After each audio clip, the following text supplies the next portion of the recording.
असम में इंफ्रास्ट्रक्चर की development pace पर हो रही है, नजर आ रहा है जिस टाइप का आप एयरपोर्ट बना रहे हैं। लिटरली जो उसको फर्स्ट लुक में देखो तो जैसा आपने भी बताया कि ऐसा लगता है कि बैंगलोर एयरपोर्ट से बेटर है। चांगी जैसा लुक भी उसमें थोड़ा थोड़ा सा उसमें झलक आ रही है। शायद आपको ली कुआन यू फेलोशिप पर भी आपके साथ जो आपका एक्सचेंज प्रोग्राम था वहां से आपने इंस्पिरेशन ली होगी। कई साल पहले जब आप 15 साल के थे तो आप एक मूवी में एक्ट किए जिसमें आप एक हाथी के ऊपर बैठकर आए आप। अब असम को अगर देखें और असम की जो जिस टाइप की कॉम्प्लेक्सिटीज इस वक्त नजर आ रही हैं, जो चैलेंजेस आपके सामने हैं, जो यहाँ पर इलीगल इमिग्रेशन की जो प्रॉब्लम है, तो ये भी एक बड़ा चैलेंजिंग हाथी है जिसको आप राइड कर रहे हैं इस वक्त। क्या चैलेंजेस आपको इमीडिएटली इस वक्त नजर आ रहे हैं? आपका ये टर्म खत्म हो रहा है, अगली टर्म की पूरी तैयारियां हो रही हैं, क्या चैलेंजेस आपको नजर आ रहे हैं अपने सामने? आप देखिए, असम का एक अपना इतिहास है। आप अगर देखें तो हमारा स्टेट जब भारत स्वाधीन हुए तो पार्टीशन हुए, we lost our trade route. तुरंत 1950 में भूकंप आए, ब्रह्मपुत्र का पूरा जो कोर्स थे, जो हमारे लिए आशीर्वाद थे, वो नहीं रहा। 78 से हमारा असम एजिटेशन स्टार्ट हुए, continue up to 90। Then ULFA movement start हुए, thousands of people lost life. Then tribal movement शुरू हुए। तो फ्रॉम 1948 टिल टुडे कोविड तक हमारे कभी अच्छा दिन आए नहीं थे।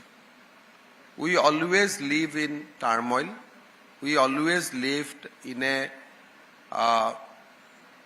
Confusion, uncertainty. यही हमारा परिचय बन गए थे। पोस्ट कोविड हमने रिकवर किया, एक माहौल बने, सिचुएशन सुधरा, लेकिन हमारे जो प्रॉब्लम्स है बेसिक्स है।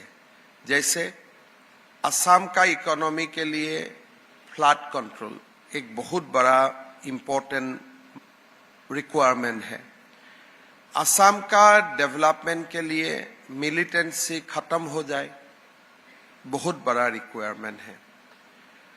असम का अंदर जो बांग्लादेशी घुसपैठिया आए और ना आए उसको तो मैं व्यवस्था कर सकता हूं, लेकिन जो लाखों लोग घुस गया है, हाउ मैं उसको कैसे पुश करूंगा बैक टू बांग्लादेश। हमारे जो जमीन है, असमीज लोग बहुत ज्यादा नहीं थे, जमीन खाली पड़े थे, तो जंगल से लेकर ट्राइबल बेल्ट एंड ब्लॉक में ये लोग घुस गया। और आज अगर मैं असम के लैंड अंडर एनक्रोच में आपको बताऊं, it is almost 15 lakhs acre land is under encroachment by the suspected people. तो समस्या बहुत है, कोई समस्या का समाधान भी सामने नहीं होते हैं। लेकिन हम लोग एक जर्नी शुरू किए 2021 से। कुछ कुछ काम हुए, कुछ कुछ नहीं हुए, लेकिन आज लोग एक बेहतर असम का सपना देख सकता है। कुछ तो फाउंडेशन बने, लेकिन चुनौती खत्म नहीं हुए। जी बिल्कुल, आगे जाके हम फिर चुनौतियों का सामना करते रहना पड़ेगा। और टिल ए टाइम ये एक ऐसा आपको बहुत ज्यादा स्मूथ राइड है वो नहीं है। आपको सुबह शाम आपको एक ऐसा माहौल में रहना पड़ेगा कि यू कीप ऑन फाइटिंग। जी, आपने अभी कई सारी बातें बोली, अभी धीरे धीरे उनको हम अनपैक करेंगे, लेकिन उससे पहले अगर आप देखें, असम बहुत बड़ा राज्य है, कोई छोटा मोटा राज्य नहीं है ये। इसमें आपकी ब्रह्मपुत्र नदी पूरी बह रही है। आप लोअर असम से अगर आप अपर असम तक जाएं तो 700-800 किलोमीटर की आपकी जर्नी हो सकती है। लेकिन फिर भी आपका जो स्टेट जीडीपी है, जो उसकी जो ग्रोथ है, one of the highest in the country, 45% के करीब आपकी ग्रोथ रही है आपकी। तो इतनी ज्यादा ग्रोथ इस चैलेंजिंग स्टेट में लेकर आना, और ऐसी चीज जो काफी सालों से नहीं हुई थी, इसमें स्टेट की कंट्रीब्यूशन कितनी रही और सेंटर की कंट्रीब्यूशन कितनी रही? क्योंकि आपका क्रिटिसिज्म इसमें ये हो सकता है कि ये तो सेंटर से फंड आ रहा है, इनकी डबल इंजन की सरकार है, इनको बहुत फायदा हो रहा है। नहीं। उसमें कोई गलती नहीं है, डबल इंजन की सरकार हमेशा उसकी बात की जाती है, लेकिन इसमें स्टेट की इनहेरेंट इकोनॉमी कितनी चल रही है और सेंटर से कितना सपोर्ट आपको मिल रहा है? अब देखिए, ये क्वेश्चन का स्ट्रेट कोई फॉर्मूला बता के आपको आंसर नहीं दे पाएगा। 2014 जब मोदी जी का सरकार बने, उनका फोकस अटेंशन रहे कि नॉर्थ ईस्ट स्टेट का डेवलपमेंट हो, और सारे नॉर्थ ईस्ट स्टेट में भारत सरकार ने विनियोग किया और असम में भी विनियोग आया। लेकिन मान लीजिए असम में टाटा का सेमीकंडक्टर आया, ये तो संभव नहीं है कि बिना भारत सरकार को पूछ के आया है। तो जो मोदी जी का जो रहा है कि उत्तर पूर्व डेवलप हो, जो ग्रैंड विजन रहा, वो ग्रैंड विजन का अंदर में ही हम लोग काम किया।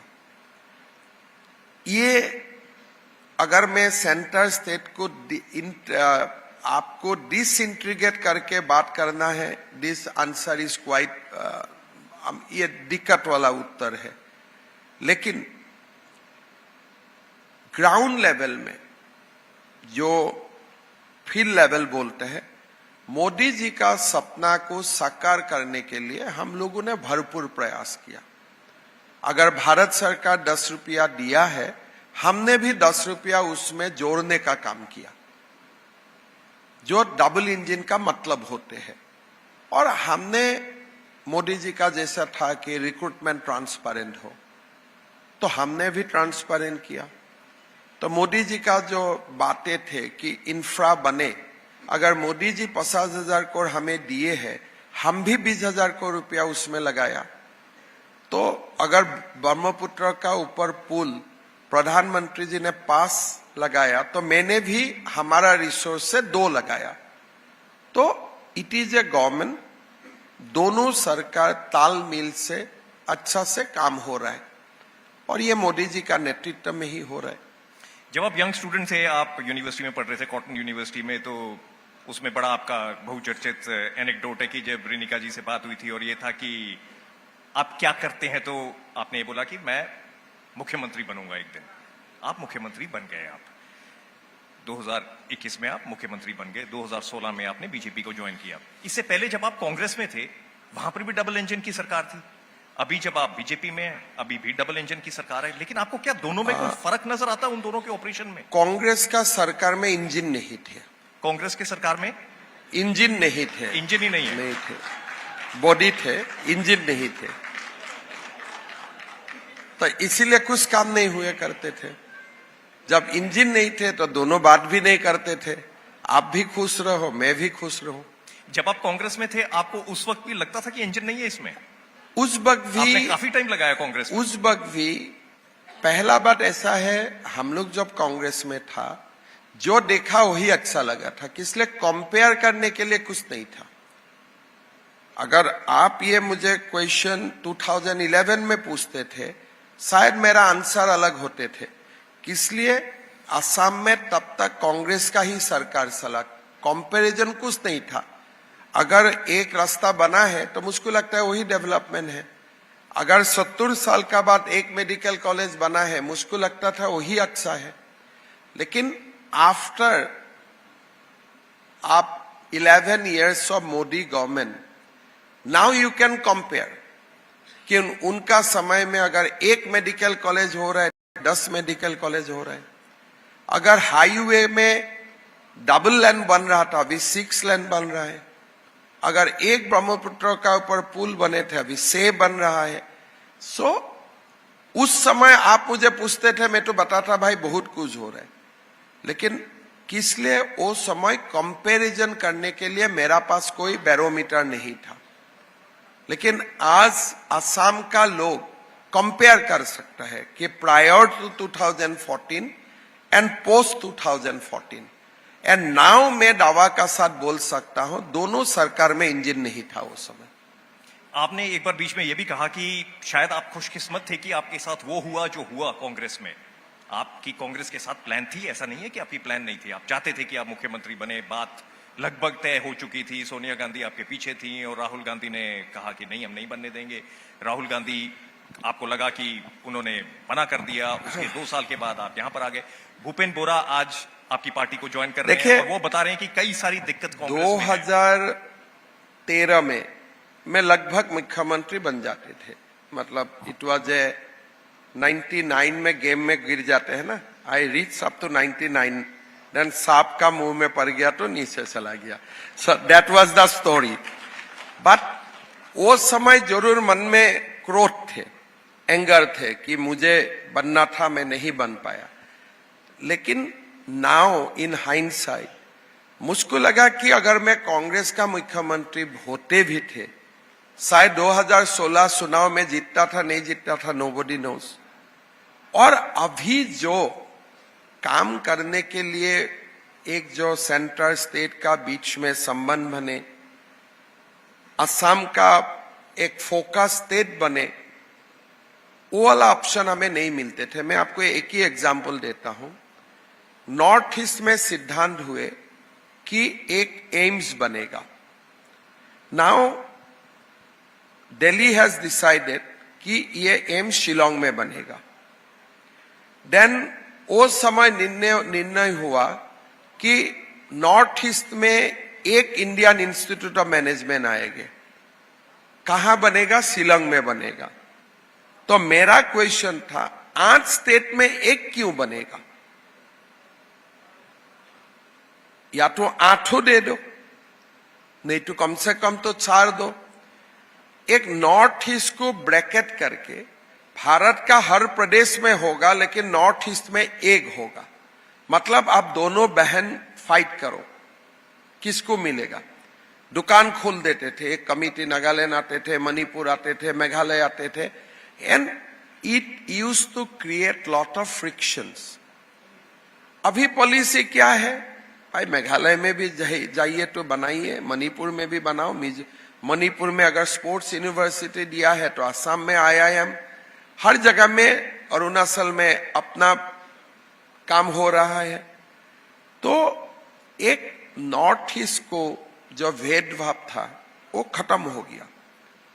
इसीलिए वो समय मुख्यमंत्री में बनते थे, शायद I would have been in that list of the people who failed the state as a chief minister. लेकिन आज मैं अगर ये कुर्सी से हाथ भी जाऊंगा, history will not remember me that badly. मोटा मोटी मुझसे 10 अंक होगा तो 5-6 नंबर मुझको दे ही देगा। वो समय शायद 1-2 नंबर मिलते थे। आप शायद अपने आप को थोड़ा अंडर एस्टिमेट कर रहे हैं, थोड़े नंबर आपने कम लगाए अपने, लेकिन आपको माना जाता है कि बड़े वर्कहोलिक चीफ मिनिस्टर हैं आप। काफी आप रात के 2-2 बजे तक काम करते हैं। आपकी पूरी कोशिश है कि असम को आगे हम प्रोग्रेस करवाएं, डेवलप करवाएं, और शायद इसी जुनून के साथ आप पहले भी काम कर रहे थे। एक बार हम वापस पीछे चलते हैं 2013-14 के वक्त में, जब बात ही हो रही थी कि शायद आप मुख्यमंत्री बनेंगे असम के। तरुण गोगोई थे वहां पर, गौरव गोगोई उनके बेटे थे। एकदम गौरव गोगोई की एंट्री होती है, ऐसा लगता है कि गौरव गोगोई को प्रेफर किया जा रहा है। एकदम आपको लगता है कि शायद मेरे रास्ते सारे ब्लॉक हो गए हैं, अब मैं मुख्यमंत्री नहीं बन पाऊंगा। वो क्या वाकया था जब ये सब कुछ होना था? क्योंकि उसी चीज को लेकर अभी हम एक और सवाल उसके बारे में पूछेंगे, लेकिन वो क्या वाकया था? देखिए क्या हुआ उस वक्त? कांग्रेस से मेरा बहुत बड़ा कोई इशू नहीं थे। एक समय हम लोग को लग गया था कि Congress can not win the election with the same leadership, और ये मेरा मत नहीं था, it was the collective opinion of all the MLA कि 15 साल का बाद आपको कुछ चेंज चाहिए। अगर आज बीजेपी में मैं 15 साल CM बनते रहूं तो जरूर मेरा पार्टी का भी ये एक रिव्यू लेने का समय होते हैं कि क्या एक व्यक्ति 15 इयर्स तक भी CM रहेगा। किसलिए आपका जेनरेशन में गैप हो जाते हैं। If your voting age is 18 years और आपका चीफ मिनिस्टर बन गया who is about to be 90, तो गैप बिकम टू मच। हम लोगों ने बोला था कि ठीक है 15 इयर्स आपका हो चुका है, नाउ कांग्रेस का अंदर एक लीडरशिप चेंज होना चाहिए, not outside Congress, within the Congress. शायद वो होते थे, आज अलग होते थे, तो that was our request. Then party ने ऑब्जर्वर भेजे, they create, we have not said कि आप वोटिंग करो, वही लोगों ने वोटिंग करवाया। But once you take a votes और आपको 58 वोट मिलते हैं, सामने वाला को 12 मिलते हैं, then it becomes untenable to remain in that ministry.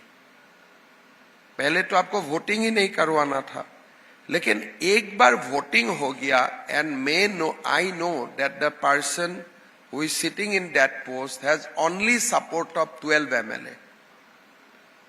हमें भी मत बनाओ, उनको भी मत बनाओ, कोई तीसरा को बनाओ। स्टेटस को शुड हैव बीन चेंज। तो ऐसा क्यों नहीं हुआ? देखिए, क्यों नहीं हुआ वो जानने के लिए मुझको गांधी फैमिली में दोबारा जन्म लेना पड़ेगा। वो लोग कैसे डिसाइड करते हैं, कैसे बातें करते हैं, उनका खान पान कैसा है, वो तो मैं नहीं जानता हूं। लेकिन अगर डेमोक्रेटिक इंस्टीट्यूशन होते थे, ठीक है, तुम भी मत बनो, तुम भी मत बनो, दोनों बोलो किसको होने से ठीक है, तो those are the normal thing जो हम लोग जानता हूं। But Gandhis are known for abnormal things, इसलिए उनका सिद्धांत कैसा है ना आप जाने ना मैं जानू। आपने बोला एबनॉर्मेलिटीज, लेकिन शायद आपको वो बात इतनी नागुजार थी या नापसंद हुई कि जो भी सिचुएशन उस वक्त पैदा हुई कि उसके बाद आपने कई चीजें राहुल गांधी को बोली। आपने बोला कि ये पागल हैं, तो सचमुच पागल है, ये मेंटली अनस्टेबल हैं। आप क्या मैं बोलो? आप नहीं बोलते घर में वो पागल है। कोई leader of opposition half T shirt पहन के ऐसा करेगा पार्लियामेंट में? आप राहुल गांधी जो जो काम करते हैं उसको आप नोट बनाओ।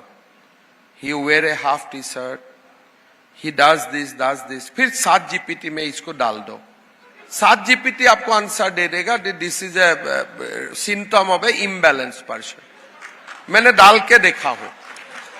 हेमंता जी, आपको जाना जाता है कि आप जिसको कहते हैं ना बिल्कुल डायरेक्ट बोलते हैं। अरे मैं तो भाई देखो, ऐसे बोलते हैं जो कई दफा लोगों को चुप भी सकती है, लेकिन आप बोलते हैं। आप वो काम क्यों नहीं करते हैं? AI मौजूद है, LLM मौजूद है, 7 GPT ग्रोक मौजूद है। मैं जो बात कर रहा हूं, मेरा कैरेक्टर भी आप डालो, कुछ ना कुछ तो निकाल ही जाएगा। मैंने उनका डाल के देखा हूं। आपने डाल के देखा? वो एबनॉर्मल आते हैं कि needs immediate psychiatric consultation. Hemant, एक इतना ठंडी में अगर कोई हाफ टी शर्ट पहन के रहते हैं तो उसका कारण क्या हो सकता है? खैर, इसके ऊपर कई दफा ये कहा जाता है कि उसको आप तो देखो, हमारा उसका आंसर यही है कि you take something which compensate that. या तो आप कुछ ट्रेनिंग लिया है, मेडिटेशन वगैरह किया है टू रेजिस्ट कोल, या तो आप कुछ दूसरा लेते हैं जो कोल को काउंटर करते हैं। हाफ टी शर्ट को आपको कोल से तो प्रोटेक्ट नहीं कर सकता। Half T shirt it cannot be quality of a person. ठंडा आने से हम लोग स्वेटर पहनता हूं, गर्म आने से टी शर्ट पहनता हूं। This is the normal human behaviour. जब आप ह्यूमन बिहेवियर को डिफाई करते हैं तब उसका पीछे कुछ कारण होते हैं। जैसे साधु संत कपड़ा नहीं पहनते हैं, दे प्रैक्टिस मोक्ष कि हम कुछ नहीं पहनूंगा एंड विल डू मोक्ष। गांधी जी ने अपना ड्रेस का तरीका किया था। He was practising, he was experiencing certain things and they used to say openly कि हम ये कर रहा हूं, I am experiencing a certain kind of things, it is announced. लेकिन आप क्यों हाफ टी शर्ट पहन के घूमते हो? आपका तो उम्र भी 56 इयर्स हो गया। आप इसकी बात कर रहे हैं, अभी जो AI समिट हुआ दिल्ली में, वहां पर यूथ कांग्रेस ने प्रोटेस्ट किया। उन्होंने अपनी बनियन पहनी हुई थी और उन्होंने अपनी शर्ट खोल दी। आज प्रधानमंत्री मोदी जी ने भी मेरठ में ये कहा कि ये तो पहले से ही नंगे हैं, इनको क्या जरूरत थी अपने कपड़े उतारने की। देखिए, ये स्टेटमेंट आज प्रधानमंत्री जी ने भी दी है। आप कैसे देख रहे हैं कांग्रेस के इस सारे देखिए, एक्शन को राहुल- एआई समिट में भी हुआ जो? Because Rahul is a imbalance person, उन्होंने एक नया राजनीति भारत में स्टार्ट करना चाहते हैं, a cocktail of leftism, cocktail of naxalism and cocktail of irrational behaviour.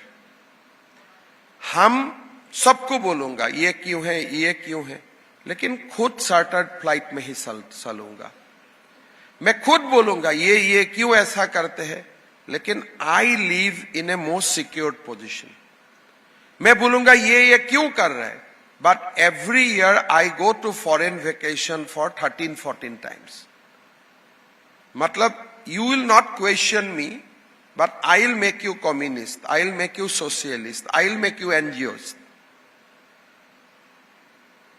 तो ये एक बहुत बड़ा विडंबना है। आप देखिए, अगर गेंजी उतर के जाना ही था, राहुल को खुद जाना था। एआई समिट में अगर आपको ऐसा में सबका आपको अगर नंगा प्रदर्शन करना ही था, that should have been led by Rahul and Priyanka. ये लोगों को आप क्यों भेजा? अभी जो जेल में जा रहे हैं, एक्शन हो रहा है, उनका पिता माता क्या फेस कर रहे हैं? I feel pity for those boys. हम कभी ऐसा नहीं करता हूं, कोई भी काम होगा तो मैं सामने रहूंगा। हेमंत जी, आपने भी थोड़े दिन पहले एक्स में पोस्ट किया कि आपका काफी टाइम हो गया पॉलिटिक्स में, 25 साल हो गए आपको पॉलिटिक्स में, एक्टिव पॉलिटिक्स में। वो तो एक स्टैटिस्टिक्स था, मैं दे दिया। हाँ जी, आपने एक्स पे पोस्ट किया था आपने। जब आप अपने इस लंबे एक्सपीरियंस को देखते हैं और आप जैसी अभी हम बात कर रहे थे, कोई बनियान पहन के जा रहा है, कोई वहां पर प्रोटेस्ट कर रहा है, ये हो रहा है, वो हो रहा है, तो क्या आपको लग रहा है कि पॉलिटिक्स का स्टैंडर्ड कुछ नीचे गिर रहा है? क्या ये कुछ सोसाइटी में गुस्सा ज्यादा बढ़ रहा है? पॉलिटिक्स आपकी स्टेटमेंट्स भी बड़ी एग्रेसिव आ रही है, मियां मुस्लिम और कई चीजें आपकी स्टेटमेंट्स। मैं आपको बताता हूं, मेरा मियां मुस्लिम बनाना तो मेरे लिए रिक्वायरमेंट है। अगर मैं वो काम नहीं करूंगा तो वो करेगा मेरा ऊपर। क्या करेगा? और एक टेंपल ले लेगा, और एक सत्र ले लेगा, और एक फॉरेस्ट ले लेगा। असम में लोग ये नहीं समझ पा रहे, यू स्पीक फॉर मुस्लिम, मेरा कोई तकलीफ नहीं है। आप बोलो मैं सेकुलर हूं, मेरा कोई तकलीफ नहीं है। बात जो लोग मुझे क्रिटिसिज्म करते हैं, उनको मैं हमेशा एक ही बात बोलता हूं, असमीज लोगों के लिए आपका क्या एडवाइस है? जो हम दिन ब दिन हम माइनॉरिटी बनते जा रहा हूं, हमारा संस्कृति को आप खत्म कर रहे हैं। 12 जिले से आप हम लोगों को न्यूट्रलाइज कर दिया। 15 लाख एकड़ जमीन आप कब्जा करके बैठा हुआ है, तो हाउ विल सर्वाइव? आप तो सेकुलर है, तो आपका जिम्मेदारी क्या होता है? दोनों बात को विश्लेषण करके मुझे बताइए। मेरा रास्ता गलत है तो आपका रास्ता मैं ले लूंगा, बट नेट रिजल्ट क्या होना चाहिए कि असम में जो हम लोग थे हजारों साल से, हमारा तो कुछ रहना चाहिए ना असम में। और डू यू वांट कि सेकुलरिज्म का नाम में हम खत्म हो जाए?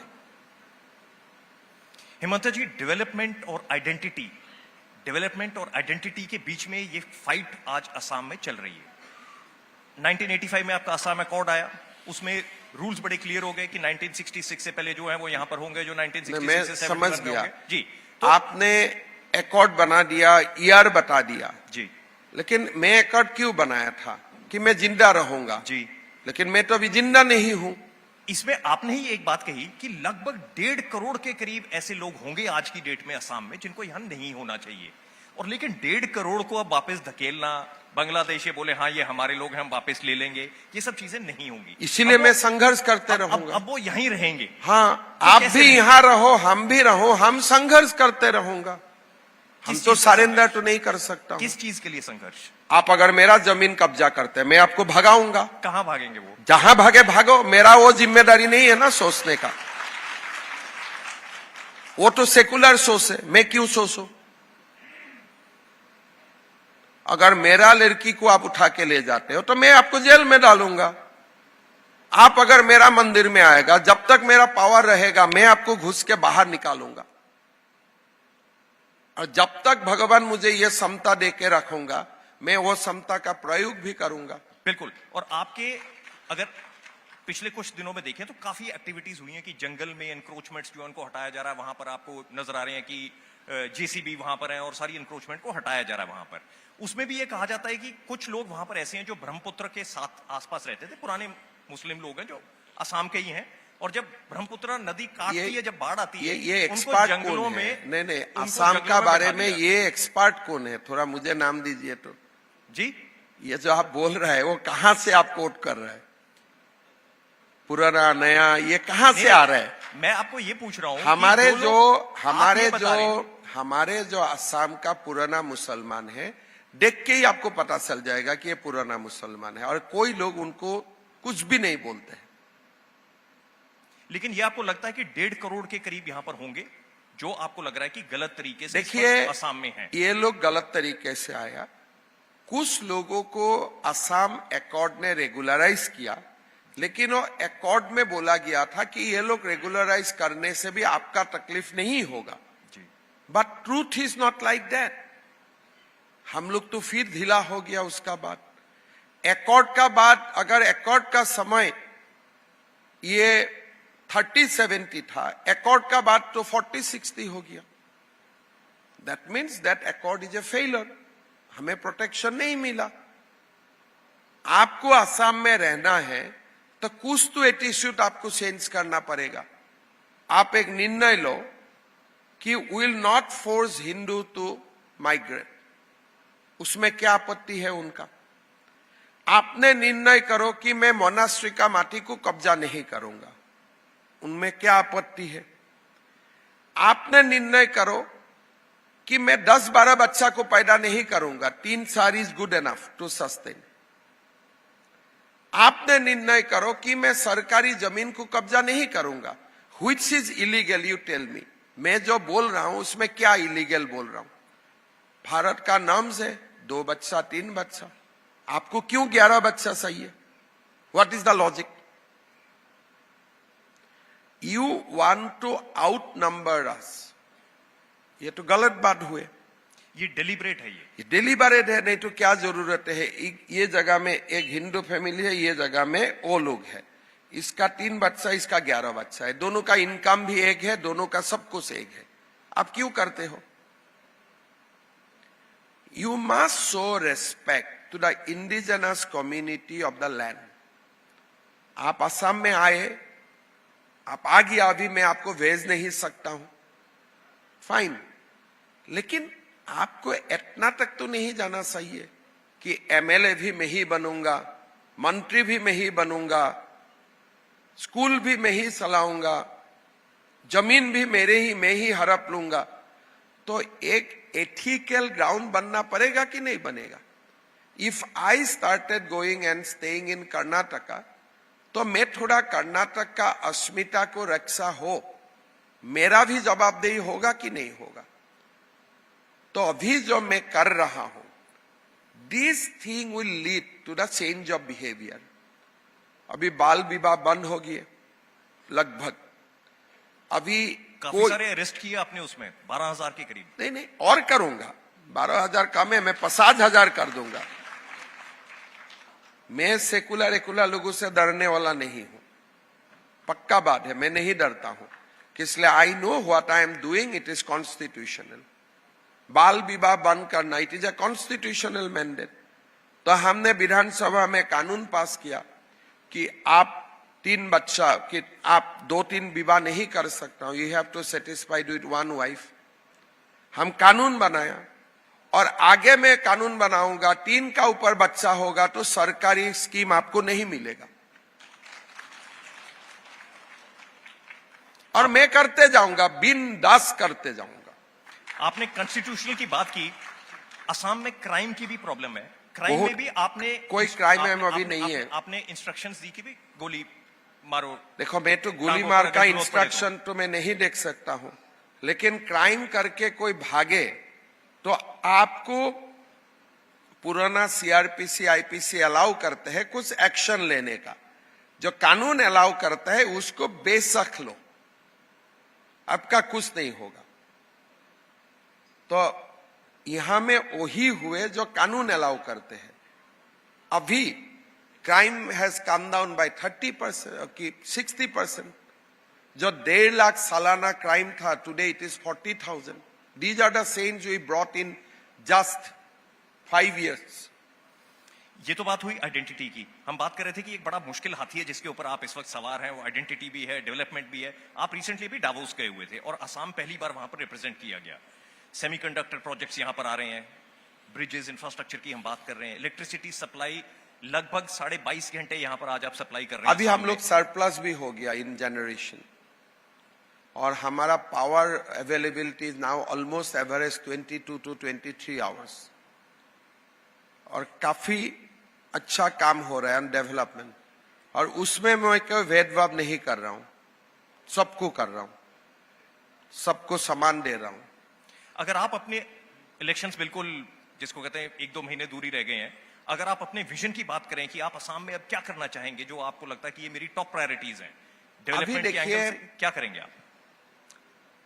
ऐसे तो मैं कई बोलते हूं और जस्ट आपको ये बहुत इंपॉर्टेंट नहीं है, लेकिन अभी मैं बोला हूं मैं 1.5 लाख बीघा माटी से हटाया, अगली बार 5 लाख बीघा से हटाऊंगा ये लोगों को, वो एक जगह में। That is called politics of identity. ये जो परिचय का राजनीति है और गहरा होगा। ये जो लोग मुझे डरवाने का कोशिश कर रहे हैं, मैं नहीं डरूंगा। I will intensify the battle for identity, number 1। Number 2, today we are the fastest growing GDP. Today we are the fastest growing per capita formation. Today we are surplus in power. Today we are reasonably doing good in IMR, MMR. We are doing much better than many other states. So that journey will continue. And मेरा लगता है कि by 2030 Assam will be the shining spot among the Indian states. आपका per capita income यहाँ पर 2x हो गया, आपका बजट यूटिलाइजेशन लगभग 85% पर है। हम कई सारे अगले साल पैरामीटर्स में- पर कैपिटा में बंगाल को पीछे कर दूंगा।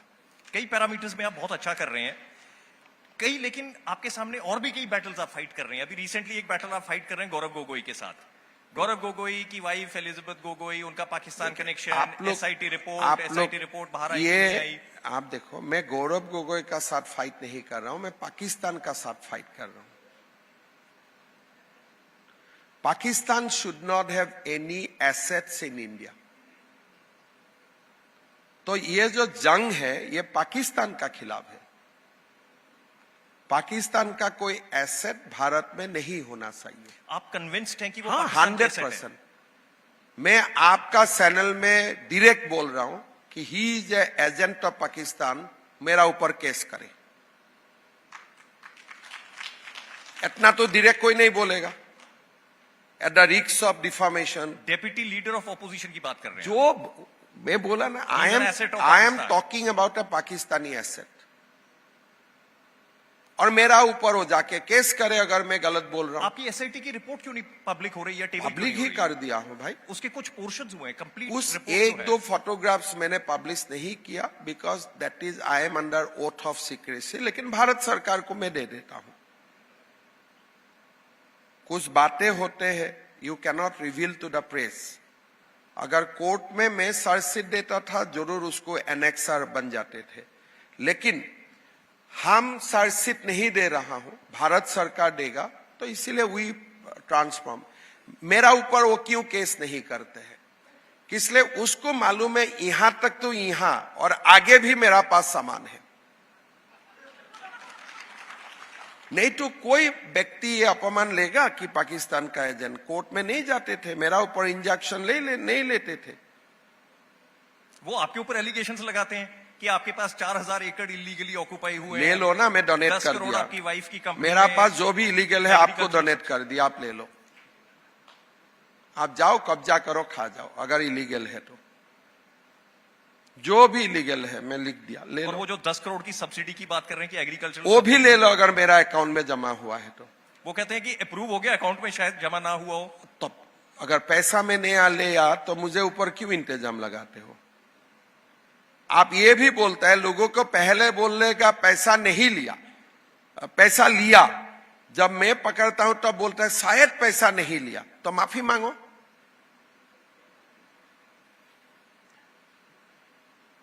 आपका पास 4,000 एकड़ जमीन है, इलीगल है, आपका तो अच्छा है, आप घुसा दो लोगों को इलीगल जमीन में, जज को भी आप घुसा सकते हो, कब्जा कर लो। हेमंता जी, बहुत सारे क्वेश्चंस आपसे और पूछने थे लेकिन समय हमारा खत्म होता जा रहा है। लेकिन एक बार आपसे पूछेंगे कि आपका असम को लेकर जितना आप इसको बड़ी, जिसको कहते हैं ना, शिद्दत के साथ आप इसके लिए काम कर रहे हैं, तो आप क्या विजन देख रहे हैं असम का अगले 5-8 साल? मेरा लगता है 2047 तक ही ले जाते हैं आगे। आप देखिए, असम वाज अराउंड 2020 21 नंबर में आते थे इन द इंडियन कॉन्टेक्स्ट, अभी हम 16-17 तक पहुंचा। मेरा जो बात है कि देश के लिए आप बोझ मत बनो। You should not become a state which is a dependent state on the nation. आप एक ऐसा स्टेट बनाओ who contribute to the nation's progress.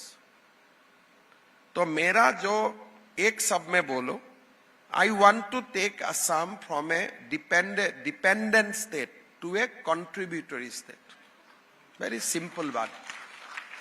Hemanta ji, news 18 network पे हमारे साथ जुड़ने के लिए आपका बहुत बहुत धन्यवाद। बहुत बहुत जल्दी धन्यवाद। आपसे फिर मुलाकात करेंगे। Thank thank you you. So much.